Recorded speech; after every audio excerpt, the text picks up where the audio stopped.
ایک دفعہ کا ذکر ہے، کسی مملکت میں ایک بادشاہ حکومت کرتا تھا۔ اس کے 2 بچے تھے، ایک بیٹا اور ایک بیٹی۔ چھوٹا شہزادہ حارث اور خوبصورت شہزادی نور اپنے باپ کے ساتھ شاہانہ زندگی گزار رہے تھے۔ بادشاہ اپنے بچوں سے بہت پیار کرتا تھا۔ اس کی ملکہ چھوٹے شہزادے کی پیدائش پر مر گئی تھی، مگر بادشاہ نے اس کے بعد شادی نہیں کی۔ ایک دن بادشاہ کے محل میں پڑوسی مملکت کی ملکہ کا شادی کے لیے پیغام آیا۔ وہ ملکہ نازنین بہت ہی خوبصورت تھی۔ بادشاہ نے ملکہ کی خوبصورتی کے چرچے بہت سن رکھے تھے۔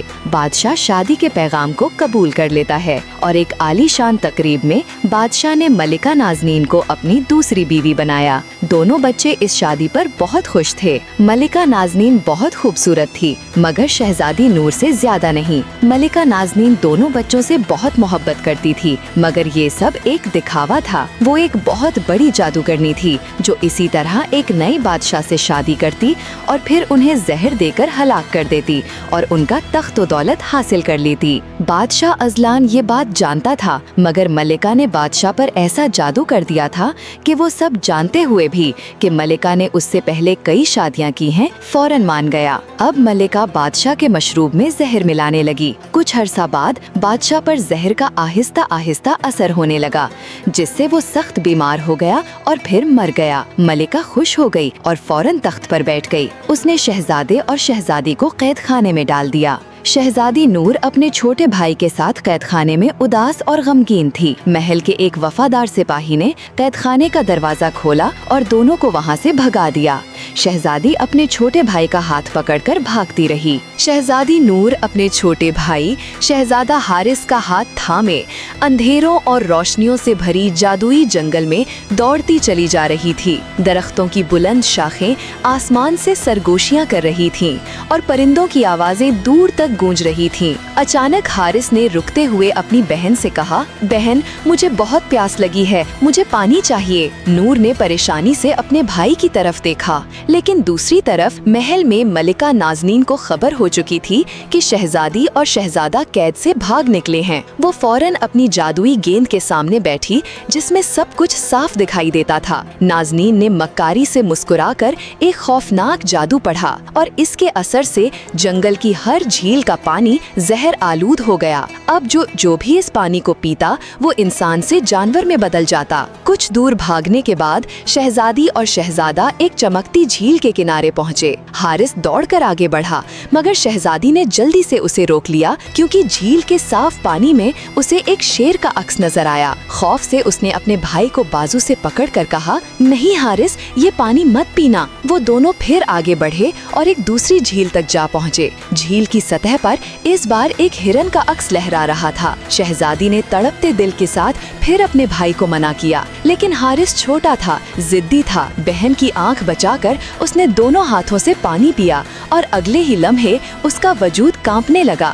روشنی کی ایک لہر نے اسے گھیر لیا اور وہ اچانک ایک خوبصورت سفید ہرن میں بدل گیا، جس کے ماتھے پر ننھے سنہری سینگ چمکنے لگے۔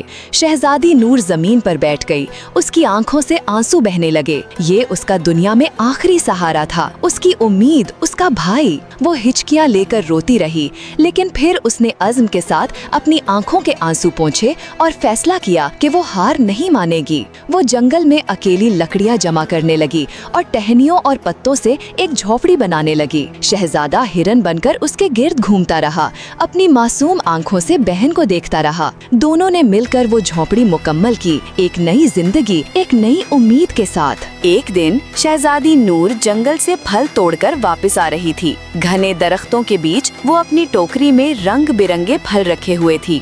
اچانک اسی جنگل میں ایک شہزادہ شکار کھیلتا ہوا آن پہنچا۔ اس کا نام شہزادہ ارسلان تھا۔ جب اس کی نظر شہزادی نور پر پڑی تو وہ چند لمحوں کے لیے حیرت میں ڈوب گیا۔ ایسی حسین شہزادی کو جنگل کی تنہائی میں دیکھنا کسی خواب سے کم نہ تھا۔ شہزادی نور کی لمبی سنہری زلفیں موتیوں اور منکوں سے سجی ہوئی ہوا کے جھونکوں سے لہرائیں۔ اس کی صاف شفاف رنگت چاندنی کی طرح دمک رہی تھی اور آنکھوں میں ایک عجیب کشش تھی۔ شہزادی نے شہزادے کو اپنی کہانی سنائی، مگر اپنے بھائی حارث کے بارے میں خاموش رہی۔ शहजादा अरसलान ने जब उसकी जिंदगी के दुख सुने तो उसके दिल में दुख की एक लहर उठी, मगर उसी लम्हे वो शहजादी की मासूमियत और खूबसूरती के सहर में गिरफ्तार हो गया। उसने नरमी से कहा, क्या तुम मुझसे शादी करोगी? शहजादी की आंखों में पहली बार खुशी की झलक उभरी और वो राजी हो गई। जल्द ही दोनों की शादी एक जादुई और शानदार तकरीब में हो गई।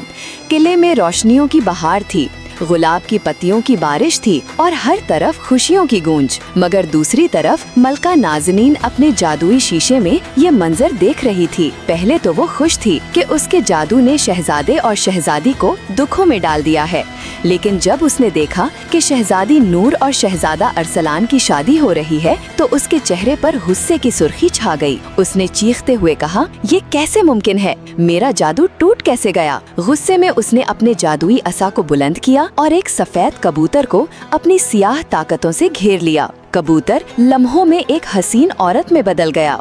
ये औरत थी अमरिन, जिसके लंबे बाल चांदनी की तरह चमक रहे थे और लिबास मोतियों और चांदी की किरणों से जगमगा रहा था।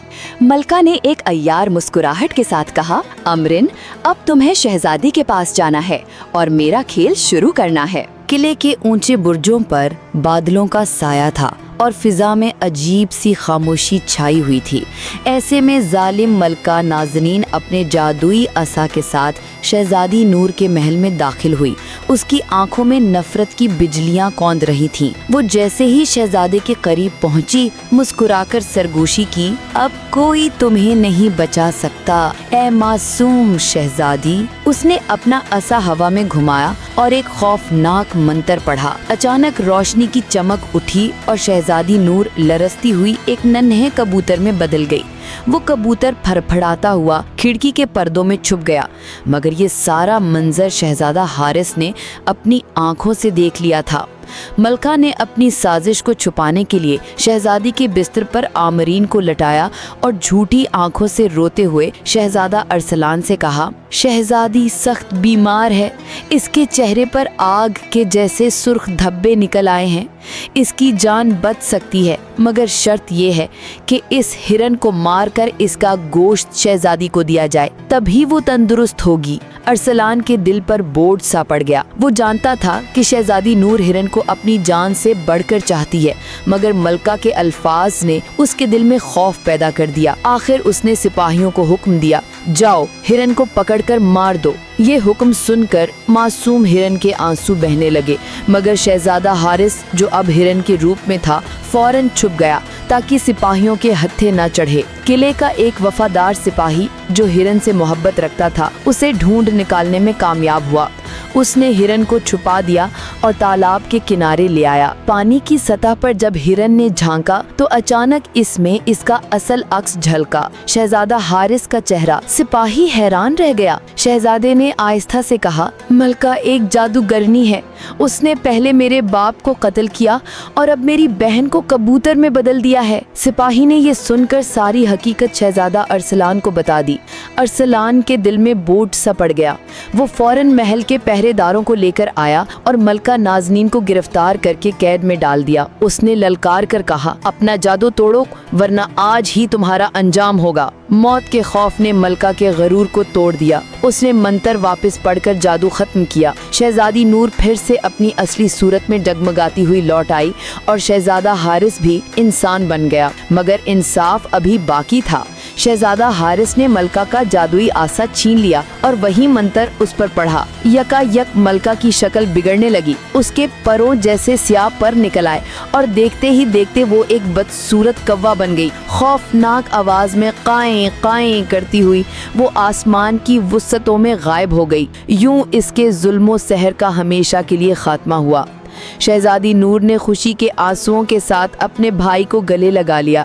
फिर वो शहजादा अरसलान के साथ नई जिंदगी की तरफ रवाना हुई, एक ऐसी जिंदगी जो रोशनी, मोहब्बत और खुशी से भरी हुई थी। संगीत। पहाड़ों के दामन में एक बस्ती आबाद थी जिसका नाम नूराबाद था। इसी बस्ती में एक औरत रहती थी जिसका नाम इलिफाना था। उसकी जिंदगी की सबसे बड़ी खुशी उसकी 3 बेटियां थी।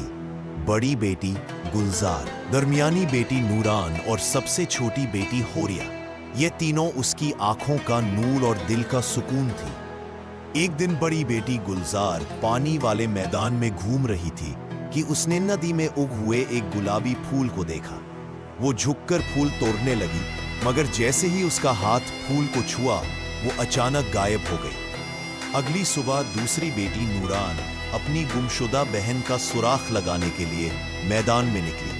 अचानक उसके रास्ते में खूबसूरत गुलाबों की एक शाख बिछ गई। उसने झुककर शाख को हटाना चाहा, मगर फूल तोड़ने से खुद को रोक ना सकी, और जैसे ही उसने गुलाब तोड़ा, वो भी यदम गायब हो गई। अपनी दोनों बहनों के अंजाम पर हैरान होकर सबसे छोटी बेटी होरिया भी उसी राह पर चल और खुशबूदार सफेद चंबेली की शाख के जादू का शिकार हो गई। यूं इलिफाना अपनी तीनों बेटियों से महरूम हो गई। है मम्मा, अगर हम खो जाएं ढूंढेंगी हमें? न, मेरा बच्चा ऐसी बातें नहीं करते। वो दिन रात रोती रही, इतना रोई कि उसका बेटा, जो उस वक्त अपनी बहनों के गायब होने पर एक छोटा बच्चा था, जवान होकर एक लंबा और मजबूत नौजवान बन गया। फिर एक रात उसने अपनी माँ से पूछा, मम्मा आप हमेशा रोती क्यों रहती हो? आखिर मजरा क्या है माँ? तुम्हारी बहनें पानी वाले मैदान में गई थी, लेकिन कभी वापस नहीं आई। मैंने बहुत तलाश किया, लेकिन वो नहीं मिली। माँ मुझे अपनी दुआ दे, मैं पूरी दुनिया में जाकर अपनी बहनों को ढूंढ कर लाऊंगा, चाहे वो कहीं भी हो। जाओ मेरा बच्चा, मेरी दुआएं तुम्हारे साथ हैं। अपनी बहनों को अपने साथ लेकर आना। यूं मिन सफर पर निकल पड़ा, और कई मील तय करने के बाद बगैर किसी खास वाक्य के उसे रास्ते में 3 बड़े लड़के आपस में लड़ते हुए नजर आए। नमस्ते। वो रुक गया और उनसे पूछा कि वो किस बात पर लड़ रहे हैं। क्या हुआ? कोई प्रॉब्लम है आप सब? ऐसे क्यों फाइट कर रहे हैं? उनमें से एक ने जवाब दिया, तुम्हारे वालिद ने अपनी मौत के वक्त तुम्हें 3 चीजें छोड़ी हैं। एक जोड़ा जूते, एक चाबी और एक टोपी। जो भी ये जूते पहने और किसी जगह जाने की ख्वाहिश करे, वो फौरन वहां पहुंच जाएगा, और टोपी सर पर रखने से कोई भी आपको देख नहीं सकेगा। ये जोदुवाई चाबी दुनिया के हर दरवाजे को खोल देगी। अब हमारा बड़ा भाई ये तीनों चीजें अपने लिए रखना चाहता है, और हम चाहते हैं कि इनके लिए कुरा अंदाजी हो। ओ, ये तो इजी है। मैं एक पत्थर जितना दूर हो सके फेंक दूंगा, और जो सबसे पहले पत्थर को पकड़ेगा उसे ये तीनों चीजें मिल जाएंगी। यूं मिनरान ने पत्थर उठाया और दूर फेंक दिया। जब तीनों भाई उसके पीछे दौड़ पड़े, तब मिनरान ने फौरन जूते पहन लिए और कहा, बूट्स, मुझे वहां ले चलो जहां मैं अपनी बड़ी बहन गुलजार को पा सकूं। चंद लम्हों बाद नौजवान मिरान एक बुलंद पहाड़ के सामने खड़ा था, जहां एक मजबूत किले के दरवाजे उसका इंतजार कर रहे थे, जिन्हें लोहे की जंजीरों, तालों और जकड़ों से महफूज बनाया गया था। उसने अपनी जेब में रखी हुई चाबी निकाली, जिसे वो भूल ना सका था, और एक एक दरवाजा खोलता गया। फिर वो कई हॉलों और राहदारियों से गुजरता हुआ एक खूबसूरत और आलीशान लिबास पहने नौजवान खातून के सामने जा पहुंचा। तुम कौन हो? अंदर कैसे आए हो? तुम्हारा भाई हूं। हर एक दरवाजा पार करके सिर्फ तुम तक पहुंचने आया हूं। मैं बहुत खुश हूं, लेकिन मेरे हस्बैंड जद्दू की गिरफ्त में है, और ये बंदिश कभी नहीं टूट सकती जब तक एक ऐसा आदमी जो कभी नहीं मर सकता हलक ना किया जाए। वो काफी देर तक। मैंने कभी सोचा भी नहीं था कि तुमसे फिर मुलाकात होगी। जब से मैं यहां हूं सब कुछ बदल। बेहतर ये होगा कि तुम चले जाओ। मेरा शौहर किसी भी वक्त वापस आ सकता है।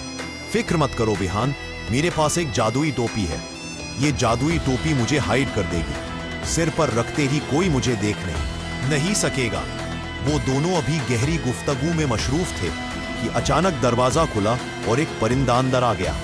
मगर मिररान ने कुछ गैर मामूली महसूस नहीं किया, क्योंकि पहली आवाज सुनते ही उसने फौरन अपनी टोपी पहन ली थी। गुलजार ने अचानक खड़े होकर एक बड़ा सुनहरी प्याला लाया, जिसमें वो परिंदा दाखिल हुआ और फौरन ही एक खूबसूरत नौजवान मर्द की सूरत इख्तियार कर ली। संगीत, मुझे यकीन है कि इस रूम में कोई है। मैं बिल्कुल अकेली हूं। ना, कोई तो है इस रूम में। मगर उसका शौहर मुसलसल इसरार करता रहा। आखिरकार गुलजार ने सच बता दिया। मैं झूठ नहीं बोल रही, वो वाकई मेरा भाई है। लेकिन मुझे खौफ था कि तुम यकीन नहीं करोगे। मुझे लगता है तुम झूठ बोल रही हो गुलजार, और अगर वो वापस आया तो मैं उसे मार डालूंगा। اس پر نوجوان میرران نے اپنی ٹوپی اتاری اور آگے بڑھایا۔ پھر شوہر نے دیکھا کہ وہ واقعی اپنی بیوی گلزار سے مشابہت رکھتا ہے۔ تم دونوں کی شکلیں آپس میں کافی ملتی ہیں۔ تب اس نے گلزار کی بات پر شک کرنا چھوڑ دیا اور اپنے بہنوئی میران کو گلے لگا لیا۔ اپنے پرندے کی کھال سے ایک پر کاٹتے ہوئے اس نے کہا، اگر تم کبھی کسی مصیبت میں ہو تو بولنا، آؤ اور میری ہیلپ کرو۔ پرندوں کے بادشاہ تو میں فوراً تمہاری ہیلپ کرنے کے لیے پہنچ جاؤں گا۔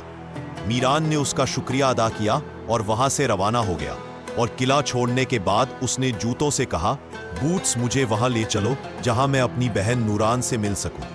جیسا کہ پہلے ہوا تھا، وہ خود کو ایک بہت بڑے قلعے کے دروازوں کے سامنے پایا، اور اندر اس کی دوسری بہن نورا تھی جو اپنے شوہر کے ساتھ بہت خوش تھی، جو اس سے بے حد لمحے کا شدت سے انتظار کر رہا تھا جب وہ اس جادو سے آزاد ہو جائے جو اسے اپنی زندگی کے آدھے حصے کے لیے مچھلی میں تبدیل رکھتا تھا۔ جب میران پہنچا، یہ میرا بھائی ہے، میرن خوشی ہوئی تمہیں دیکھ کر۔ اگر تم کبھی مشکل میں ہو تو مجھے پکارو، آؤ میری ہیلپ کرو مچھلیوں کے بادشاہ، تو میں تمہاری ہیلپ کے لیے پہنچ جاؤں گا۔ نوجوان میران نے اس کا شکریہ ادا کیا اور وہاں سے رخصت ہو گیا۔ بوٹس مجھے وہاں لے چلو جہاں میں اپنی چھوٹی بہن گوریا کو مل سکوں۔ جوتے اسے ایک اندھیرے غار تک لے گئے جس کے اوپر لوہے کی سیڑھیاں بنی ہوئی تھی۔ اندر وہ بیٹی بیٹھی ہوئی تھی، روتی اور سسکیاں بھر رہی تھی۔ ہائے، تم جو بھی ہو مجھے بچاؤ اور اس خوفناک جگہ سے نکالو، میں تمہارا بھائی ہوں۔ گوریا تم کیسی ہو اور یہاں کیسے آئی ہو؟ مجھے پانی کے میدان سے ایک دیو اٹھا کر لے گیا تھا، وہ مجھے زبردستی اپنی بیوی بنانا چاہتا ہے۔ دیو نے پلیز مجھے یہاں سے لے جاؤ، نہیں تو دیو مجھ سے شادی کر لے گا اور میں ہمیشہ یہاں قید رہوں گی۔ میران یہ سن کر نوجوان میرران کو اپنے دو جادوئی بہنوئیوں کی بات یاد آئی۔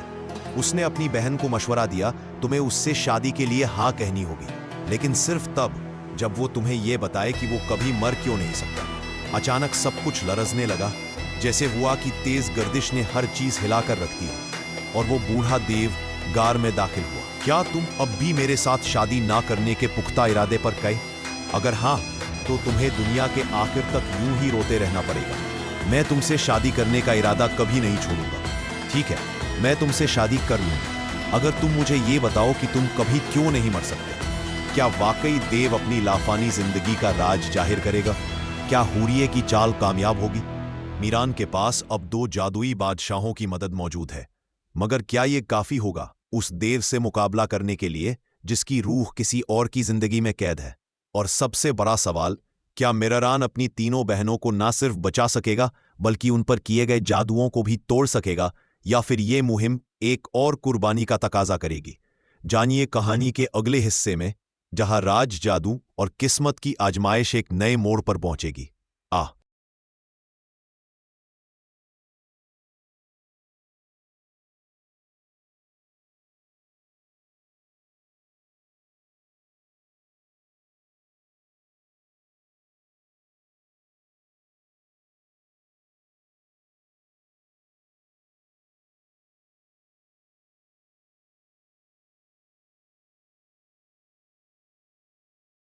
پریوں کے دیش کی سب سے بڑی سلطنت روشنی اور جادو سے بھری ہوئی تھی۔ اس سلطنت کی سب سے قیمتی چیز ایک حسین شہزادی ایزابیلا تھی، جس کی ماں برسوں پہلے دنیا سے رخصت ہو چکی تھی۔ باپ نے اپنی بیٹی کو اپنی جان سے بڑھ کر پالا اور اس پر اپنی پوری توجہ اور محبت نچھاور کی۔ وہ اکلوتی بیٹی تھی، اس لیے اس کی ضد ہی قانون سمجھی جاتی تھی۔ ایزابیلا کے کمرے میں دنیا کی ہر قیمتی اور نایاب چیز موجود تھی۔ اس کے پاس دنیا بھر کے خزانے تھے۔ درجنوں خادمائیں اور نوکرانیاں ہر وقت اس کی خدمت میں مصروف رہتی۔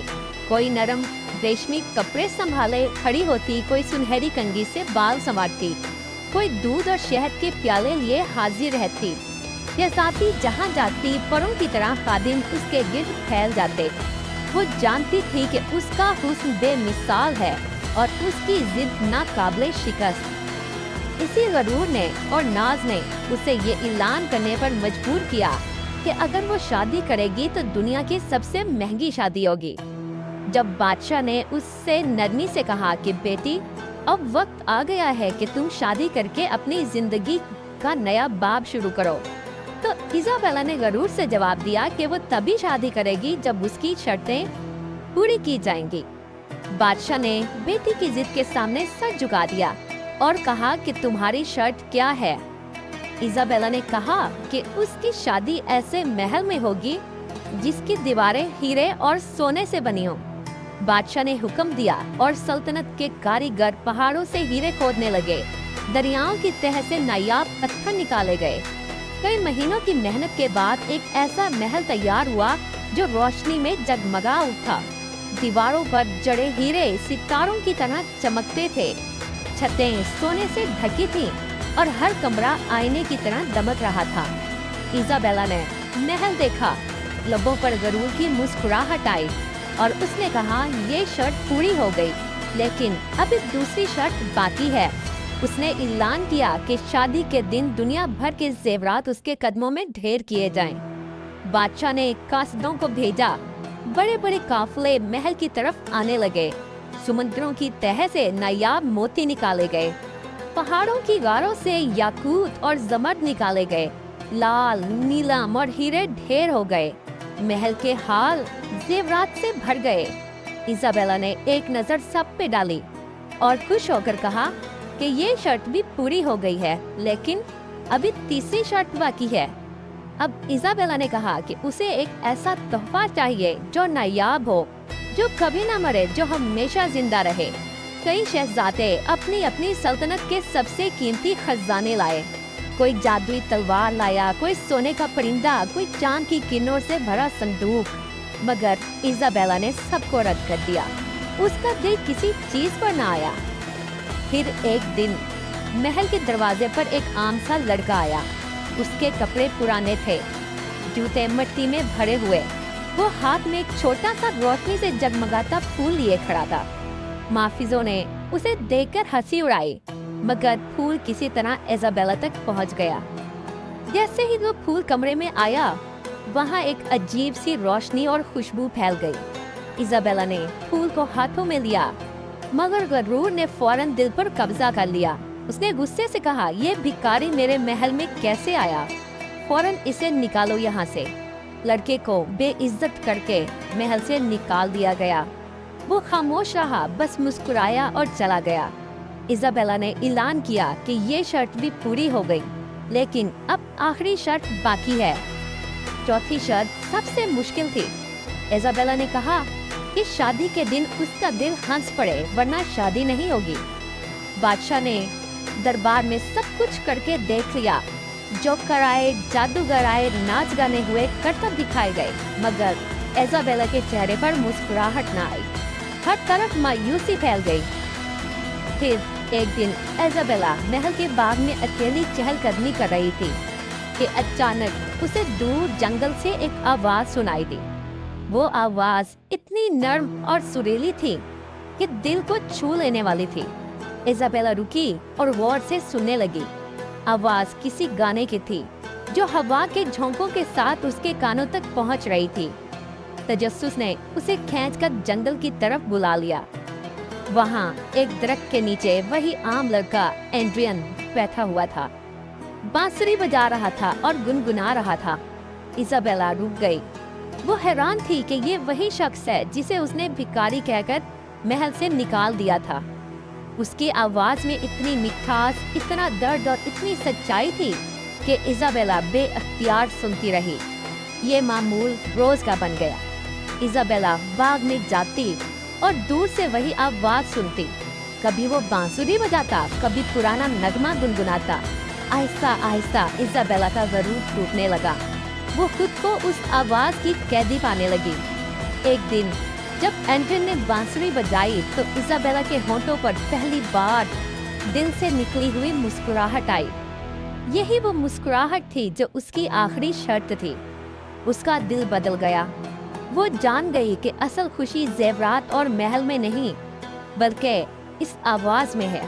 जब बादशाह ने बेटी को बुलाया और कहा कि तुम्हारी सब शर्तें पूरी हो चुकी हैं, अब फैसला करो कि किससे शादी करोगी, तो इजाबेला ने आहिस्ता और मजबूत लहजे में कहा, मुझे कुछ नहीं चाहिए, ना जेवरात, ना महल, ना खजाने। मैं सिर्फ एंड्रियन से शादी करना चाहती हूँ। महल में खलबली मच गई, सब हैरान थे। कासिदों को भेजा गया मगर एंड्रियन कहीं ना मिला। इजाबेला की बेकरारी बढ़ती गई। दिन रात वो उसकी आवाज को याद करती। आखिरकार एक रात वो महल से अकेली निकल पड़ी। चांदनी रात थी, जंगल खामोश। इजाबेला ने कुछ दूर चलने के बाद वही आवाज सुनी। वो आवाज एक आबशार के करीब से आ रही थी। इजाबेला तेजी से आगे बढ़ी। वहाँ चमकती आबशार के पास एंड्रियन बैठा हुआ था, बांसुरी बजा रहा था और गुनगुना रहा था। इजाबेला की आंखों में आंसू भर आए। वो दौड़कर उसके पास गई और उसके कदमों में गिर गई। रोते हुए कहा, मैंने तुम्हें पहचाना नहीं, तुम्हें भिखारी कहा, तुम्हें महल से निकाला, मगर अब मैं जानती हूँ मुझे कुछ नहीं चाहिए, मुझे सिर्फ तुम चाहिए। मैं तुमसे मोहब्बत करती हूँ। एंड्रियन ने उसे खामोशी से देखा, फिर मुस्कुराया और गले से लगा लिया। शादी के दिन महल रोशनियों से जगमगा रहा था। सब मेहमान हैरान थे कि शहजादी एक आम लड़के से शादी कैसे करेगी। मगर जब बारात पहुंची तो सबकी आंखें खुल गईं। सुनहरी घोड़ों और फौजी दस्तों के साथ एंड्रियन शहजादे की शान में आगे बढ़ रहा था। तब उसने सबके सामने कहा कि वो दरअसल एक सल्तनत का शहजादा है। उसने अपनी हकीकत इसलिए छुपाई ताकि इजाबेला के दिल को परख सके। और आज ये शादी दुनिया की सबसे महंगी शादी है, क्योंकि उसकी कीमत दौलत नहीं बल्कि सच्ची मोहब्बत है।